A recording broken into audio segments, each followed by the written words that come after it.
حي على الفلاح.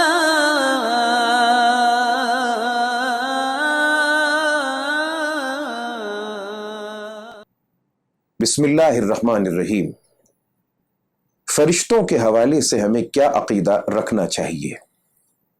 فرشتے جن کو ملائکہ کہا جاتا ہے اور اس کی واحد عربی میں ملک آتی ہے، لام کی زبر کے ساتھ ملک کا معنی فرشتہ اور لام کی زیر کے ساتھ ملک کا معنی بادشاہ اور حاکم، اس کی جمع ملائکہ آتی ہے۔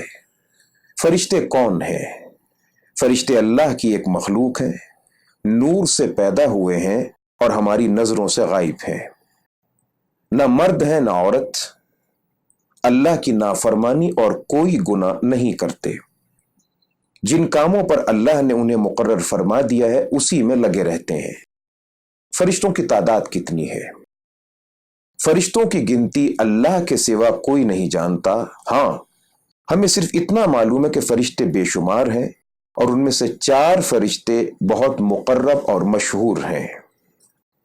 یہ مقرب اور مشہور 4 فرشتے کون کون سے ہیں؟ نمبر 1، حضرت جبریل علیہ السلام، جو اللہ کی کتابیں اور احکام اور پیغام رسولوں کے پاس لاتے تھے۔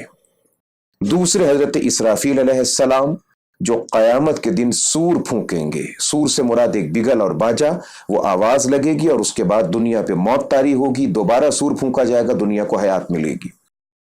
تیسرے، حضرت میکائیل علیہ السلام، جو بارش کا انتظام کرنے اور مخلوق کو روزی پہنچانے کے کام پر مقرر ہیں۔ چوتھے، حضرت اسرائیل علیہ السلام، جو مخلوق کی جان نکالنے پر مقرر ہیں اور اللہ کی طرف سے ان کو مامور کیا گیا ہے۔ اور بطور فائدے کے ایک بات یہاں ذہن میں رہنی چاہیے کہ ان تمام کے تمام ملائکہ کے نام کا جو مطلب بنتا ہے، اسرائیل، جبرائیل، میکائیل، اسرافیل، وہ لغت کے اعتبار سے تقریباً ایک ہی معنی بنتا ہے، یعنی اللہ کا بندہ، اللہ کی بندگی کرنے والا۔ حي على الفلاح.